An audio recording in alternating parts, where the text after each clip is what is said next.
এবার চলেন যাই, সুদের একটা কথা বলবো, সেজন্য লম্বা হাদিস শোনাই।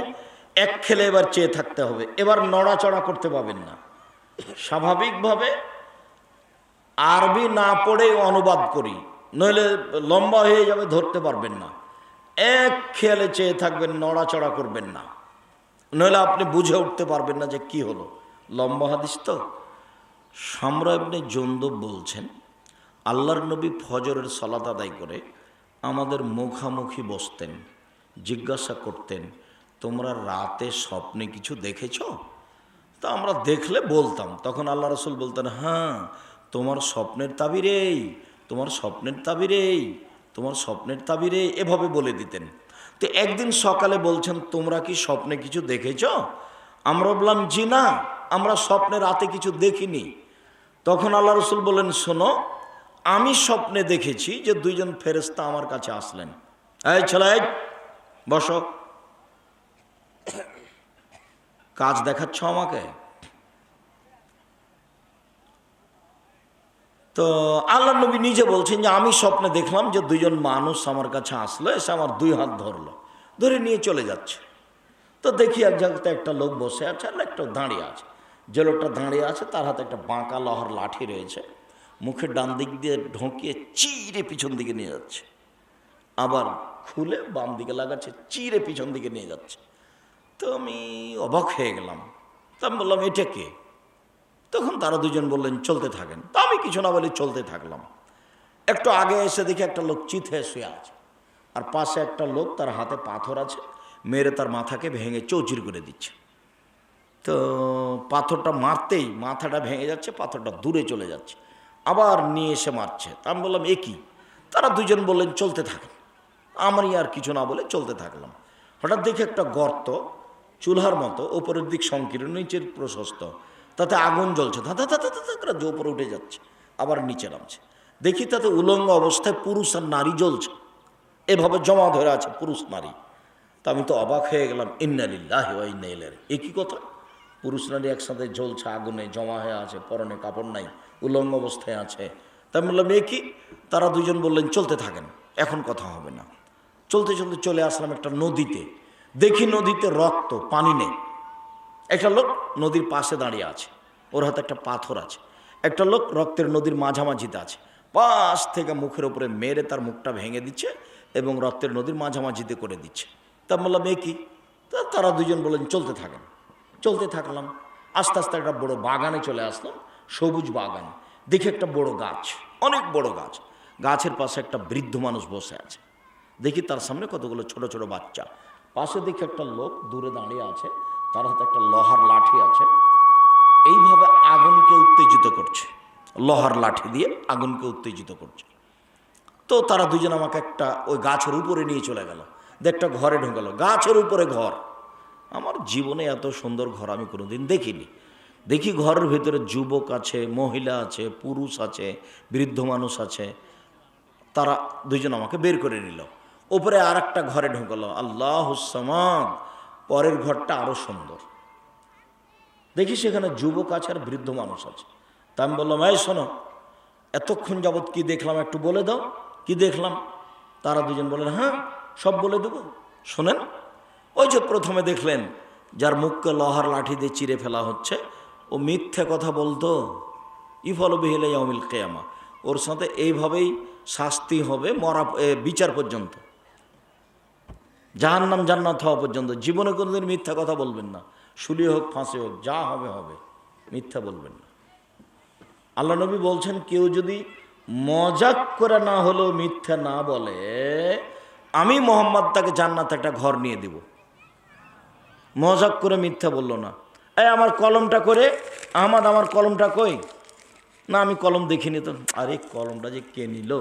5 মিনিট পরে বলছে, আমি আসলে তোকে একটু করছিলাম, খেপাচ্ছিলাম, দেখি তুই কী করিস, আমি নিয়েছিলাম।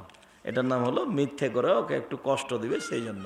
তা আল্লাহ নবী বলছেন, কেউ যদি মিথ্যা করেও, মজাক করেও মিথ্যে না বলে, আল্লাহ নবী তার জন্য একটা জান্নাতে ঘর নিয়ে দিবেন। এ কথা আমি বলিনি, এ কথা মুহাম্মদ সাল্লাল্লাহু আলাইহি ওয়াসাল্লাম বলেছে। 2, ওই যে দেখলেন একটা লোক চিত হয়ে আছে, পাথর দিয়ে তার মাথা ভেঙে দিচ্ছে, ওই যে মাওলানা মানুষ, ওকে মাওলানা মানুষ, মাওলানাদের সম্মান করতে হবে এ কথাই ঠিক, কিন্তু মাওলানা সাহেব যে বিপদে এ কথাও ঠিক। জাহান্নাম উদ্বোধন হবে কাকে দিয়ে তা কি জানেন? মাওলানা দিয়ে। মাওলানা সাহেবকে সম্মান করতে হবে এ কথাই ঠিক, তবে মাওলানা সাহেব বিপদে এই কথাও ঠিক।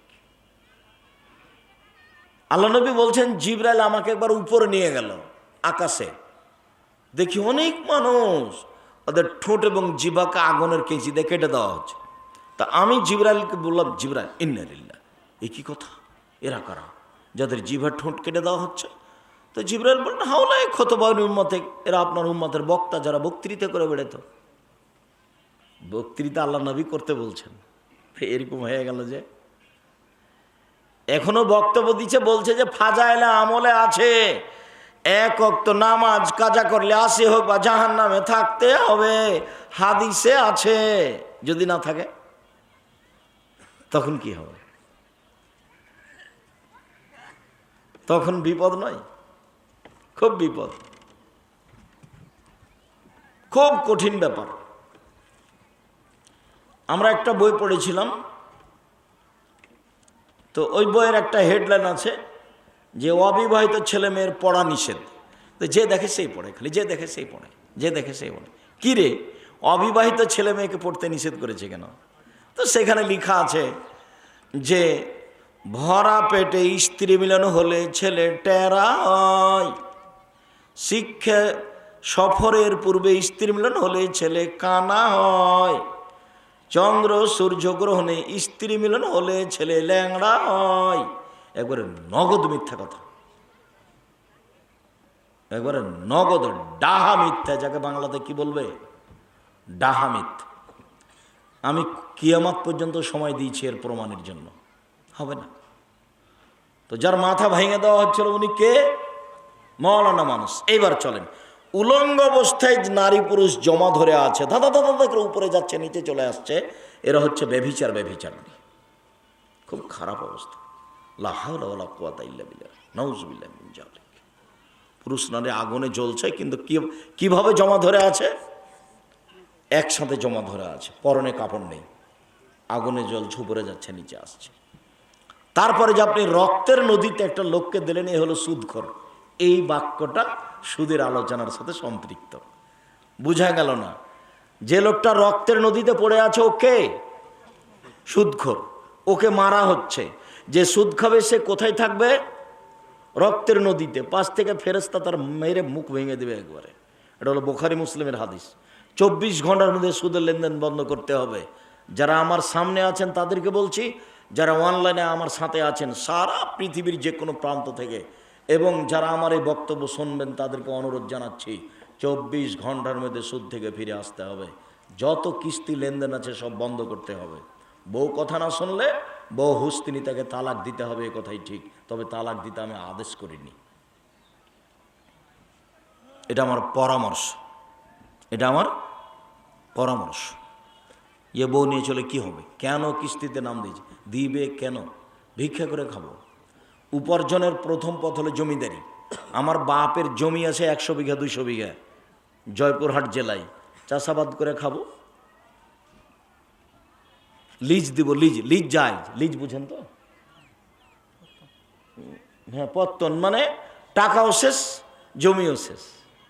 1 বছরের জন্য এই জমি 20,000 টাকা, টাকা নিয়ে আপনি 1 বছর পাস, জমি আপনার আবার, এনে হলো লিজ। দেন, বাপের জমিদারি আছে, জমিদারি করে খান, সমস্যা নেই। নাহলে ব্যবসা করে খান, সমস্যা নেই। নাহলে দিন মজুরি করে খান, সমস্যা নেই।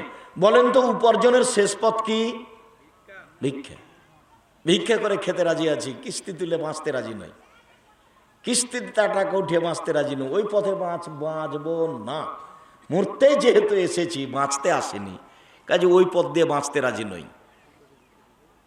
মরতে আসেনি, মরা তো লাগবে একদিন। তো যে কয়েকদিন বেঁচে আছি সেই কয়েকদিন ভুল পথে বাঁচতে রাজি নই। 24 ঘন্টার মধ্যে কিস্তি বন্ধ করতে হবে, সুদের লেন বন্ধ করতে হবে। ব্যাংকে টাকা রেখে দিয়েছে 20 লক্ষ, প্রতি মাসে আছে 10,000। কত সুবিধাজনক ব্যবসা রে, কোনোদিন ক্ষতি হয় না, টেনশন নাই, মাস গেলে টাকা। ধর্ম পাগল হয়ে গেছে। ধর্ম রাজশাহীর চাঁপাইনবাবগঞ্জের হাওয়াই লাড্ডু, दोनों हाथ में लड्डू है, जो चाहे उसको खा ले, जो चाहे उसको छोड़ दे। টাকা ছিল রিটায়ার্ডের 30 লাখ ব্যাংকে রেখে দিয়েছে, প্রতি মাসে 20,000, প্রতি মাসে 20,000, প্রতি মাসে 30,000। ধর্ম পাগল হয়ে গেছে। জি না, ওই টাকা দিয়ে ব্যাংকে রেখে সে টাকা উপার্জন করা হারাম। দেখি কোন মায়ের বেটার বৈধতা দিতে পারে? ভুল হিসাব, ভুল হিসাব, সুদ, সুদি। ব্যাংকের সাথে লেনদেন করে আপনি বলবেন আমি বৈধ পথে আছি। কে বলল আপনাকে এটা? যিনি বলেছেন তিনি ভুল পথে আছেন, তাকেই তোবা করে আসতে হবে ফিরে। 16 বছর ছাত্র জীবন, 34 বছর শিক্ষক জীবন, 26 বছর থেকে ফতোয়া লিখি। জাতির উপকারে আছে, জাতির ক্ষতি করার জন্য নয়। জাতির যদি রাস্তাঘাট করে দিতে না পারি, জাতির যদি স্কুল কলেজ করে দিতে না পারি, জাতিকে চূড়ান্ত সঠিক ধর্ম দিতে পারবো ইনশাল্লাহ। ধর্মের ব্যাপারে ফাঁকি দিয়ে জাতিকে ফাঁকি দিয়ে পরকাল হারাতে রাজি নয়। তারপরে যে আপনি দেখলেন একটা বড় গাছের পাশে বৃদ্ধ মানুষ, উনি হলেন ইব্রাহিম আলাইসাল্লাম। ওই যে দেখলেন কতগুলি ছেলে, ওরা হলো সবার ছেলে, জান্নাতে যাবে ওরা। পাশে যে একটা লোক দেখলেন, তার হাতে একটা লোহার লাঠি রয়েছে, আগুনকে উত্তেজিত করছে। উনি হচ্ছেন জাহান্নামের মালিক। আপনি যে প্রথম ঘরটাতে ঢুকলেন, এটা সাধারণ মোমেনের ঘর। এখন যেটা থেকে বের হলেন, এই যে এখন, এটা হলো শহীদদের ঘর। এই যে আমি আপনার ডান হাত ধরে আছি, আমি হলাম জিবরাইল। এই যে আপনার বাম হাত ধরে আছেন, ইনি হলেন মেকাইল। আপনি মাথাটা একটু উপর দিকে করেন তো। করলাম। এই যে এটা সুন্দর ঘরটা আপনার।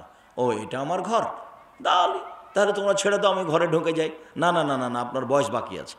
যেদিন আপনার বয়স শেষ হয়ে যাবে, সেদিন আপনি এই ঘরে চলে আসবেন। বুখারী। সম্মানিত দিনী ভাই বোন, আপনাকে সুদের আলোচনা শোনানোর জন্য যাতে একটা অংশ আছে, সেটা হলে এই রক্তের নদীতে পড়ে থাকবে। ঘুষের ব্যাপারে বলেছেন আল্লাহ রসুল, রাসেল মুরতাসি আল্লাহ আল্লাহ রাসেল মুরতাসিয়া। আল্লাহ অভিশাপ করেছেন যে ঘুষ দেয়, যে নেয়, যে ঘুষ দেয়, যে নেয়। ঘুষ দেওয়া হারাম, ঘুষ নেওয়া হারাম। ঘুষ দিয়ে কিছু করতে চাইবেন না। আল্লাহ তুমি আমাদের প্রতি সহায় হও, আমরা যেন তোমার রাসূলের পদ্ধতি অনুযায়ী চলতে পারি। আল্লাহ তুমি তৌফিক দান করো। আমার সকল দিনই ভাই বোনকে আজকের আলোচনা গুরুত্ব সহকারে মেনে চলার জন্য অনুরোধ জানিয়ে, যেসব বই পুস্তকগুলি আছে সবটাই মূল্যায়ন করতে হবে, আপনাকেই নিতে হবে। সেটা কেবল লাভবান হোক, ক্ষতিগ্রস্ত হোক, উপদেশ হোক, বা সেইটা আপনার আবদুল্লাহর সিলেবাস বইগুলো হোক, আদর্শ শিক্ষা, উসমানী কায়দা। আবদুল্লাহর অনেক লেখা বই আছে যে পরিকল্পনায় আগাচ্ছে। সাথে সাথে আপনাকে ওই যে বইগুলো নিতে বলছি সেটা হচ্ছে উপদেশ। উপদেশে আলোচনা রয়েছে। আমার দিনী ভাই বোনকে এই বইগুলি সংগ্রহ করার অনুরোধ জানিয়ে আজকের মতো আপাতত কথা এখানে শেষ করলাম। সুবহানাকাল্লাহুম্মা ওয়া বিহামদিকা আশহাদু আল্লা ইলাহা ইল্লা আনতা আস্তাগফিরুকা ওয়া আতুবু ইলাইক।